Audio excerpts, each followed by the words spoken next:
আমাদের সুতন্দ্রা আপনারা জানেন যে পানাগড়ের কাছে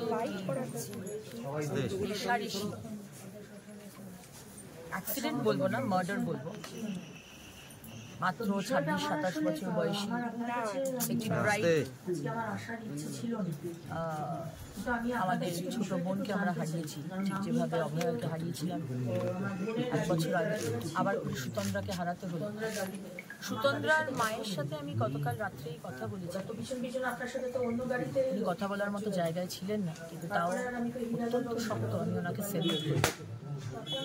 এবং সুতন্দ্রার মা উনি বলেন যে কি ঘটনা হয়েছে, তখনই তারা বডিটাকে নিয়ে এসেছে, ঢুকছে চন্দন। এবং তারা বললেন যে গাড়িতে যারা ছিল তাদেরকে সবাইকে আটক করে রেখেছিল কাকসা থানার পুলিশ, 5 জনকে, 4 জন ড্রাইভার এবং পিছনে 3 জন ছিল। তারা যখন জানতে পারে বর্ধমানে এসে কাকসা থেকে বর্ধমান অব্দি তারা বডিটাকে নিয়ে এসেছে, আবার করে গাড়ি ঘুরিয়ে তারা গেছে এবং পুলিশকে জিজ্ঞেস করেছে যে কেন যারা গাড়িতে ছিল তাদেরকে আটক করে রেখেছেন। তারপরে তাদেরকে আবার ছাড়িয়ে তারা যখন রাত্রে বাড়ি ঢুকেছে তখন আমার সাথে কথা হয়েছে। এবং আজকে এই কারণেই এসেছিলাম মায়ের সঙ্গে দেখা করতে, কারণ দেখুন আজকে সুতন্দ্রার খুন হয়েছে। আজকে আমাদের রাজ্যের মহিলা মুখ্যমন্ত্রী, যিনি কদিন আগে বাজেট হয়েছে, পশ্চিমবঙ্গ ওয়েস্ট বেঙ্গল লেজিসলেটিভ অ্যাসেম্বলিতে বাজেট পেশ করেছে, সেখানে উনি বলেছেন, আমরা বারবার যখন বলেছি যে মহিলাদের সুরক্ষা নিয়ে আপনি কি জিনিস রেখেছেন, উনি বলেছেন স্বাস্থ্যসাথী, লক্ষ্মী, আমাদের কন্যাশ্রী এবং সবুজ সাথীতে আর বাজেটের মধ্যে ঢোকানো আছে। আমার প্রশ্ন,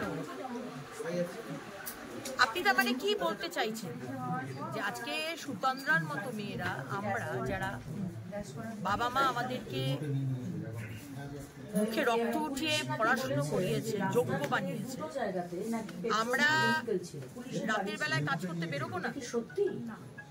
ডাক্তারবাবুরা আপনি সেদিনকে বলেছিলেন অভয়ার মার্ডারের পরে যে রাত্রিবেলায় মেয়েদের কাজ করা না করাটাই, এরকম একটা ইঙ্গিত দিয়েছিলেন। তাহলে আপনি কি বলতে চাইছেন?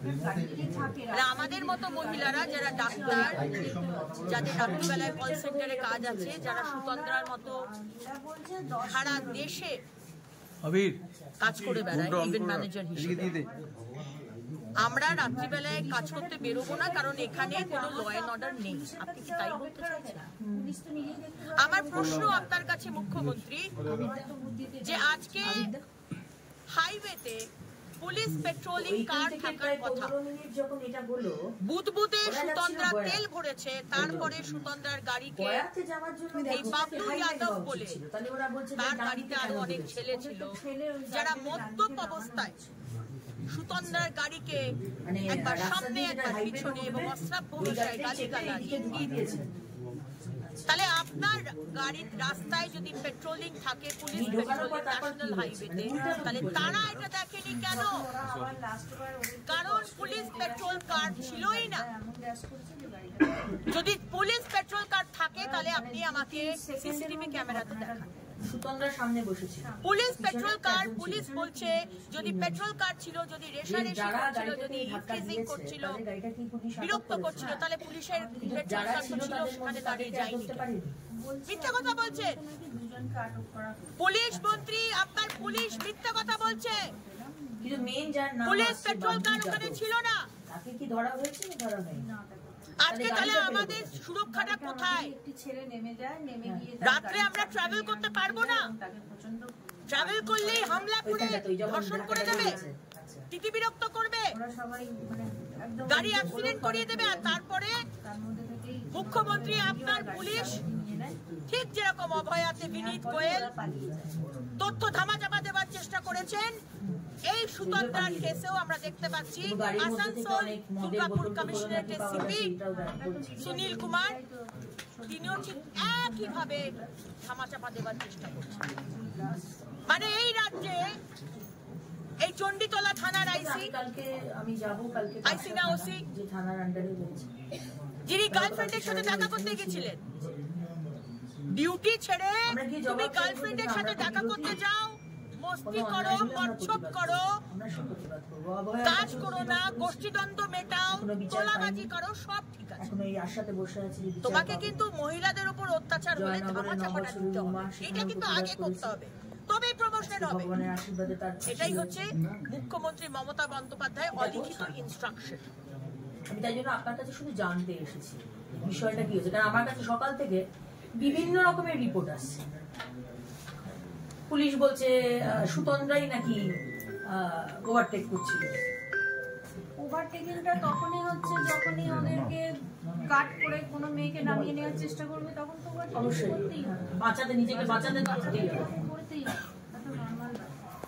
আর পুলিশ যখন সিসিটিভি ফুটেজে দেখছে, সিসিটিভি ফুটেজ আপনাকে সিসিটিভি ফুটেজ দেখিয়েছি, কোনো ফুটেজ দেখানো হয়নি, শুনছি নাকি আমি দেখিনি, বলছে নাকি মানে মোবাইলে বা ফোনেতে দেখাচ্ছে, যাই হোক মানে আমি জানি না, আমি দেখিনি সেটা। বোধহয় দেখিয়েছে, জানি না আমি ঠিক ততটা।